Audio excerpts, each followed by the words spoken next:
Hello दोस्तों, एक बार पुनः स्वागत है आप सभी का हमारे यूट्यूब चैनल एग्जाम बार में। आज 21 जून है और हम लोग अब आज से उसी एनर्जी के साथ करंट अफेयर का फिर से यहाँ पे अभ्यास करेंगे और कौन कौन से ऐसे टॉपिक हैं जो हमारे एग्जाम में रिलेट करके स्टैटिक पोर्शन से क्वेश्चन वहाँ पे जनरेट किया जा सकता है, उन सभी के बारे में हम लोग बात करेंगे। तो 21 जून है, योग दिवस है, तो आज से इसकी शुरुआत कर रहे हैं। आज का जो टॉपिक है उसमें हम लोग बात करने वाले हैं national forensic infrastructure enhancement scheme के बारे में कि ये क्या है, ये न्यूज में क्यों बना हुआ था। फिर बात करेंगे एवियन इन्फ्लुएंजा के बारे में कि ये चर्चा में क्यों बना हुआ था और ये हमारा साइंस का पोर्शन एग्जामिनेशन हॉल में कवर कर रहा है। फिर बात करेंगे इंडिकोनेमा के बारे में, ये न्यूज में क्यों बना हुआ था, ये क्या है, और बता दें कि ये इन्वायरमेंट से रिलेटेड है जो कि हमारे एग्जाम के लिए अब बहुत इंपॉर्टेंट हो चला है। फिर बात करेंगे एजियन सागर। एजियन सागर चर्चा में क्यों आया। अब देखिए, ज्योग्राफी का क्या है, ज्योग्राफी से अगर आप करंट अफेयर पढ़ रहे हैं तो वहां पे अगर कोई भी टर्म आपको ऐसा दिखाई दे रहा है या फिर कोई भी टॉपिक ऐसा आपको दिखाई दे रहा है जिससे आप स्टैटिकल पोर्शन में जा सकते हैं, तो ज्योग्राफी का क्वेश्चन वहीं से जनरेट होने वाला है। इसके लिए आप लोग तैयार रहिएगा। तो एजियन सागर न्यूज में बना हुआ है, तो इसके बारे में हम लोग डिटेल में बात करेंगे। फिर बात करेंगे स्टोनहेंज के बारे में, ये क्या है, ये न्यूज में क्यों बना हुआ था। उसके बाद चिनाब पुल के बारे में बात करेंगे कि ये चर्चा का विषय क्यों है। और फिर अंत में बात करेंगे हम ऊर्जा संक्रमण सूचकांक 2024 के बारे में। ये जो है जारी किया गया है, इसके बारे में डिटेल में जानेंगे और ये भी हमारे एग्जाम के लिए बहुत इंपॉर्टेंट है, मिसलेनियस का पार्ट ये कवर करने वाला है। आइए शुरुआत करते हैं अंतर्राष्ट्रीय योग दिवस से। आज दोस्तों 21 जून है और 21 जून को प्रतिवर्ष अंतर्राष्ट्रीय योग दिवस मनाया जाता है। इस वर्ष 10वां अंतर्राष्ट्रीय योग दिवस मनाया जा रहा है, ये आप ध्यान रखेंगे। और जो थीम है वो है स्वयं और समाज के लिए योग। देखिए, स्टेटमेंट वाला क्वेश्चन जनरेट करना होगा तो कई ऐसे पॉइंट आपको यहाँ पे दिखाई देंगे जो कि आपका स्टेटमेंट वाला क्वेश्चन जनरेट हो सकता है। लेकिन वन लाइनर अगर जनरेट करना होगा तो जैसे थीम हो गया, कौन सा अंतर्राष्ट्रीय योग दिवस मनाया गया, तो ऐसे कुछ पॉइंट हैं जिनको आपको ध्यान में रखना होगा। या फिर जैसे इस वर्ष कौन सा ऐसा कार्यक्रम आयोजन किया गया जो कि पूरे देश में चलाया गया अंतर्राष्ट्रीय योग दिवस के उपलक्ष्य में, तो अंतरिक्ष के लिए योग, ये एक कार्यक्रम था जो कि पूरे देश में इसका आयोजन किया गया। अब बात आती है कि प्रधानमंत्री नरेंद्र मोदी ने कहां पे योग का नेतृत्व किया, तो आपको ध्यान रखना होगा श्रीनगर के शेर ए कश्मीर इंटरनेशनल कन्वेंशन सेंटर में। साथ ही बता दें कि अंतर्राष्ट्रीय योग दिवस की शुरुआत जो है वर्ष 2015 में की गई थी, इसको भी आप लोग ध्यान रखेंगे। तो ये तो रहा अंतर्राष्ट्रीय योग दिवस के बारे में। अब आगे बढ़ते हैं, देखते हैं कि इंपॉर्टेंट वन लाइनर हमारे पास कौन कौन से पॉइंट हैं। पहला पॉइंट है, भारत सरकार ने महाराष्ट्र के पालघर जिले के दहानू तालुका में स्थित वधावन में एक प्रमुख बंदरगाह निर्माण को मंजूरी दे दी है। देखिए, बंदरगाह से आपने प्रश्न देखा होगा एग्जामिनेशन हॉल में, जो कि आपका ज्योग्राफी का पोर्शन कवर करता है। एक तरफ आपका बंदरगाह दे देता है, दूसरी तरफ संबंधित राज्य दे देता है, या फिर कभी कभी वन लाइनर क्वेश्चन भी जनरेट कर देता है। अब यहाँ पे जब पॉइंट आया है तो आपको जितने भी भारत के बंदरगाह हैं उनका आज के आज ही आपको रिवीजन कर लेना चाहिए। बता दें कि प्रस्तावित सभी मौसम के लिए उपयुक्त ग्रीनफील्ड वधावन बंदरगाह भारत का सबसे बड़ा डीप ड्राफ्ट बंदरगाह होगा। अर्थात यह भारत में यह बंदरगाह बड़े मालवाहक जहाजों को संभाल सकता है। इसको आप लोग ध्यान रखेंगे। नेक्स्ट पॉइंट है, हिंदी साहित्य सम्मेलन प्रयाग का अमृत महोत्सव अधिवेशन इस वर्ष 23 से 25 जून तक उड़ीसा के कोरापुट में होने जा रहा है। बता दें कि हिंदी साहित्य सम्मेलन की स्थापना 1910 में हुई थी और इसके जो प्रारंभिक सभापतियों में पंडित मदन मोहन मालवीय और महात्मा गांधी भी शामिल थे। ये भी आप लोग ध्यान रखेंगे। आगे बढ़ते हैं, बात करते हैं नेक्स्ट पॉइंट की। केंद्रीय खाद्य प्रसंस्करण उद्योग मंत्री चिराग पासवान ने वर्ल्ड फूड इंडिया 2024 के लिए एक वेबसाइट और मोबाइल एप्लीकेशन लॉन्च किया है।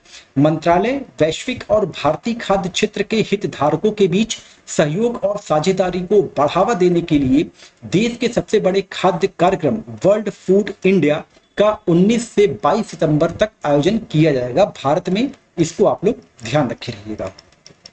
नेक्स्ट पॉइंट है, श्रम और रोजगार मंत्रालय के सचिव के नेतृत्व में 112वें अंतर्राष्ट्रीय श्रम सम्मेलन में भारतीय प्रतिनिधि मंडल जिनेवा स्विट्जरलैंड में आईएलसी के दौरान ई श्रम पोर्टल और इसके वर्तमान एकीकरण और उपलब्धियों को प्रदर्शित किया है। तो आपको इस पॉइंट से जो इंपॉर्टेंट फैक्ट है वो ये निकालना है कि अंतरराष्ट्रीय श्रम सम्मेलन का आयोजन कहाँ पे किया गया, जिनेवा में किया गया। इसको आप लोग ध्यान रखे रहेंगे।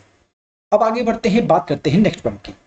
भारतीय वनस्पति सर्वेक्षण के अरुणाचल प्रदेश क्षेत्रीय केंद्र के शोधकर्ताओं का एक दल अरुणाचल प्रदेश के पश्चिम कामेंग जिले के मंडला क्षेत्र में पौधे की एक नई प्रजाति की खोज की है और इसका नाम रखा है पेट्रोकोस्मिया अरुणाचलेस। ये आप नाम ध्यान रखिएगा कि ये क्या है, ये पौधे की एक नई प्रजाति है, पेट्रोकोस्मिया अरुणाचलेस। ये एक पौधे की नई प्रजाति है, ये आप लोग ध्यान रखेंगे। नेक्स्ट पॉइंट है, उत्तर प्रदेश के महाराजगंज जिले में गिद्धों की एशियन किंग प्रजाति के लिए दुनिया का पहला संरक्षण और प्रजनन केंद्र स्थापित किया जाएगा।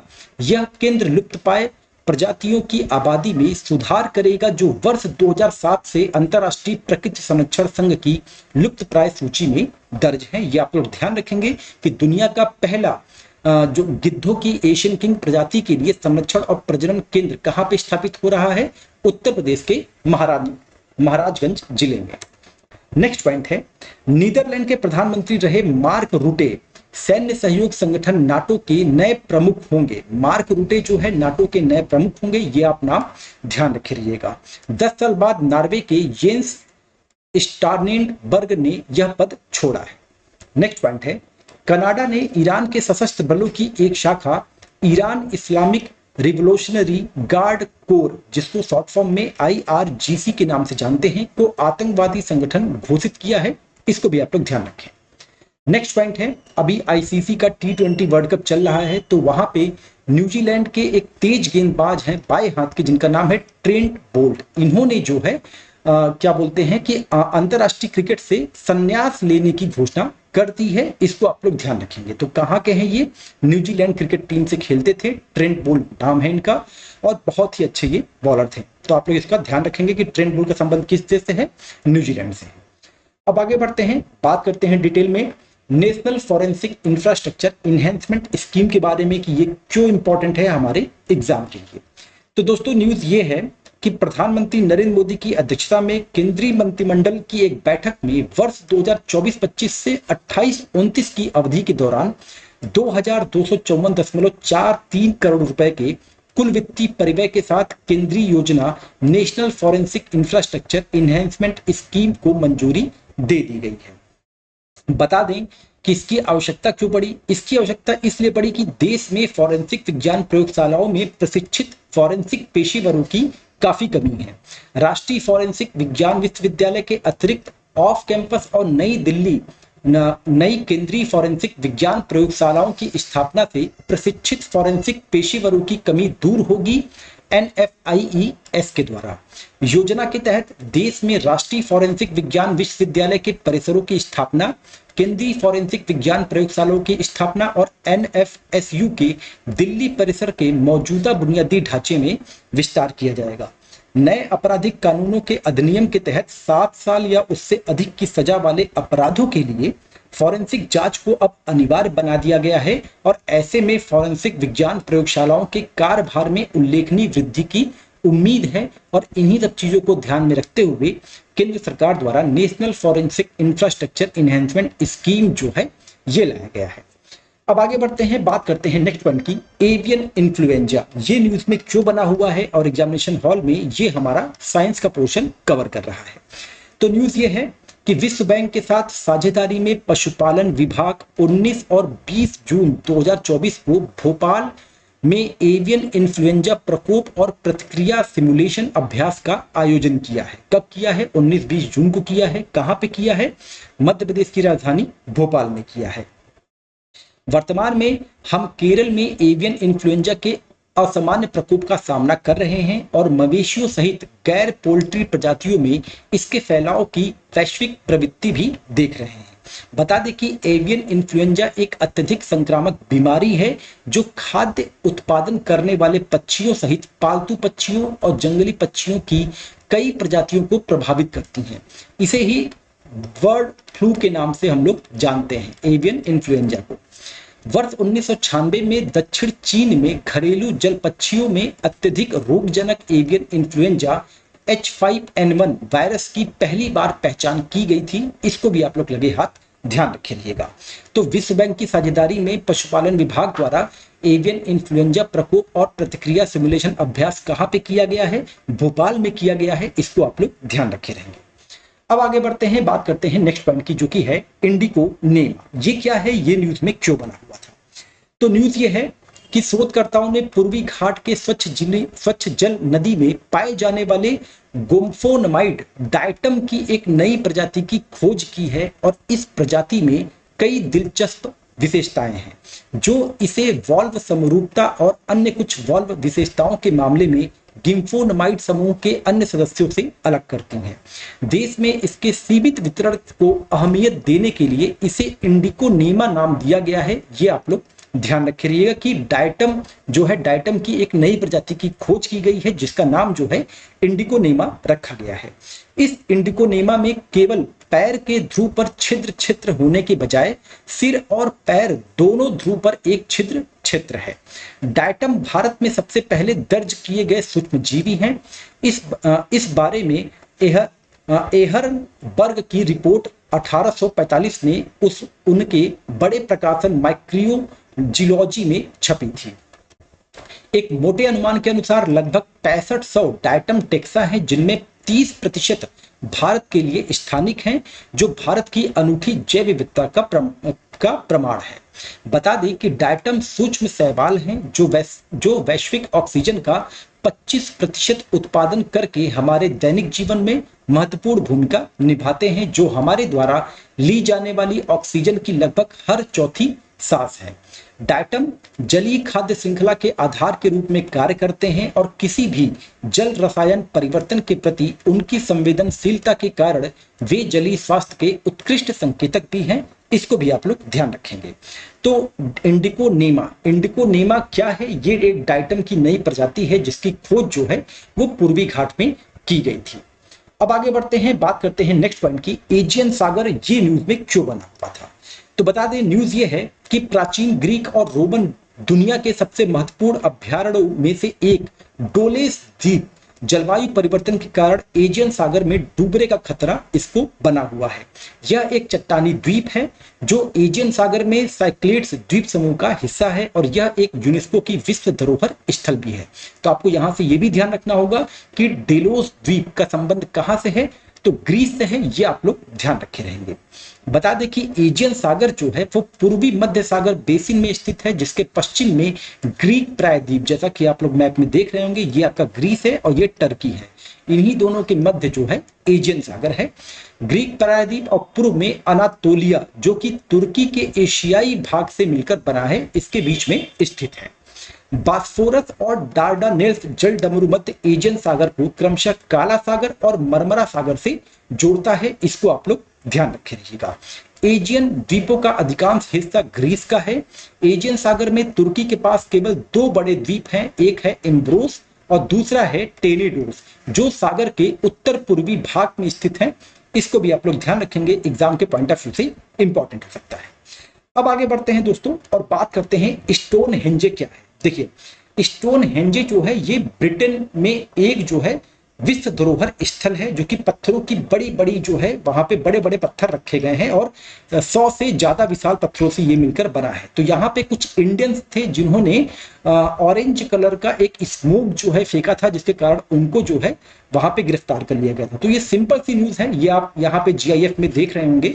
तो न्यूज ये है कि ब्रिटेन की पुलिस ने इंग्लैंड के प्रसिद्ध प्रागैतिहासिक यूनेस्को विश्व धरोहर स्थल स्टोनहेंज पर नारंगी पदार्थ छिड़कने के आरोप में एक भारतीय मूल के व्यक्ति सहित 2 लोगों को गिरफ्तार किया है। इसीलिए ये हमारे एग्जाम के लिए इंपॉर्टेंट हो जाता है, क्योंकि भारतीय मूल का भी व्यक्ति यहाँ पे गिरफ्तार है। तो वैसे बहुत ही सिंपल न्यूज, लेकिन आपको यह भी ध्यान रखना होगा कि स्टोनहेंज ये क्या है।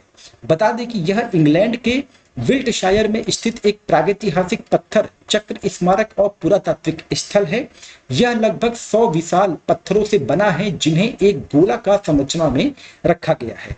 स्टोनहेंज को 1986 में यूनेस्को द्वारा विश्व धरोहर स्थल घोषित किया गया था। इसको भी आप लोग ध्यान रखें। तो अगर वन लाइनर में एक क्वेश्चन बन जाए कि स्टोन की विश्व धरोहर स्थल स्टोनहेंज का संबंध निम्न में से किस देश से है, तो आपको ध्यान रखना होगा इंग्लैंड से है। अब आगे बढ़ते हैं, बात करते हैं नेक्स्ट पॉइंट की, चिनाब पुल। चिनाब पुल एक बार न्यूज में क्यों बना हुआ था, इसको हम लोग देख लेते हैं। तो न्यूज बहुत सिंपल सी है, लेकिन बात आती है कि हम यहाँ पे रिवीजन किन किन पॉइंट का करेंगे। न्यूज यह है कि भारतीय रेलवे ने दुनिया के सबसे ऊंचे रेलवे पुल चिनाब रेल ब्रिज पर ट्रायल रन किया है। यह पुल रामबन जिले के संगलदान और रियासी के बीच बनाया गया है। चिनाब नदी से लगभग 359 मीटर ऊपर बना यह पुल दुनिया का सबसे ऊंचा रेल पुल है। एक तो पहला पॉइंट आपको यह ध्यान रखना है कि इसकी जो है ऊंचाई कितनी है, तो 359 मीटर है। इस ब्रिज का निर्माण उधमपुर श्रीनगर बारामूला रेल लिंक परियोजना के तहत किया गया है। यह पुल 1315 मीटर लंबा है। ये भी आप जितने भी न्यूमेरिकल पॉइंट यहाँ पे आपको दिखेंगे वो आपको ध्यान रखना होगा। चिनाब रेल पुल का निर्माण 30,000 मीट्रिक टन स्टील का उपयोग किया गया है इसके निर्माण में। यह पेरिस की प्रतिष्ठित एफिल टावर से 35 मीटर ऊंचा है, ये भी आप लोग ध्यान रखेंगे। यह पुल 266 किलोमीटर प्रति घंटे की तेज की गति की हवा का सामना कर सकता है। तो कुछ फैक्ट थे चिनाब ब्रिज से रिलेटेड, ये आप लोग ध्यान रखेंगे। अब आगे बढ़ते हैं, बात करते हैं ऊर्जा संक्रमण सूचकांक 2024 के बारे में। बता दें कि विश्व आर्थिक मंच द्वारा जारी वैश्विक ऊर्जा संक्रमण सूचकांक में भारत को 63वां स्थान दिया गया है। ये स्थान आप लोग ध्यान रखिएगा। इसे वैश्विक ऊर्जा परिवर्तन की व्यापक निगरानी के महत्वाकांक्षी उद्देश्य से विकसित किया गया था और इसे वैश्विक आर्थिक मंच द्वारा प्रकाशित किया जाता है। जो शीर्ष देश हैं इस सूचकांक में वो कौन कौन से हैं? स्वीडन है पहले नंबर पे, डेनमार्क दूसरे पे, फिनलैंड तीसरे पे, स्विट्जरलैंड चौथे और फ्रांस जो है ये आपका 5वें पे है। यानी कि मैक्सिमम कंट्री जो है वो यूरोप से ही रिलेटेड है। विश्व आर्थिक मंच ने स्वच्छ ऊर्जा और संरचना में भारत द्वारा की गई प्रगति की भी सराहना की है, जहां नवीकरणीय ऊर्जा और बायोमास इसकी विद्युत उत्पादन क्षमता का 42% हिस्सा है, जिससे यह विश्व स्तर पर चौथा सबसे बड़ा नवीकरणीय बाजार बन गया है भारत। ये आप लोग ध्यान रखेंगे।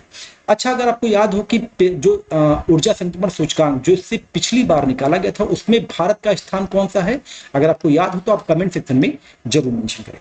तो दोस्तों ये तो थी 21 जून से रिलेटेड जितने भी इंपॉर्टेंट करंट अफेयर थे जो कि एग्जाम में आने वाले, मतलब कि इंपॉर्टेंट हैं और आ भी सकते हैं एग्जाम में, और ऐसे ही रिलेट करके आपको जो है अपने तैयारी जो है को धार देना चाहिए। और आज से करंट अफेयर शुरू हो गया है तो एकदम निश्चिंत रहिए। और योग दिवस से शुरू हुआ है तो अब ये योग दिवस पे ही खत्म होगा, यानी कि पूरा कंटिन्यू 1 साल का करंट अफेयर आपको मिलता रहेगा। तो अगर ये सेशन इंपॉर्टेंट लगा हो एग्जाम को लेकर तो आप अपने दोस्तों के बीच में हमारे चैनल को शेयर करना बिल्कुल मत भूलिएगा। चलिए मिलते हैं कल के करंट अफेयर के साथ, तब तक अपना ध्यान रखें। नमस्कार, जय हिंद, जय भारत।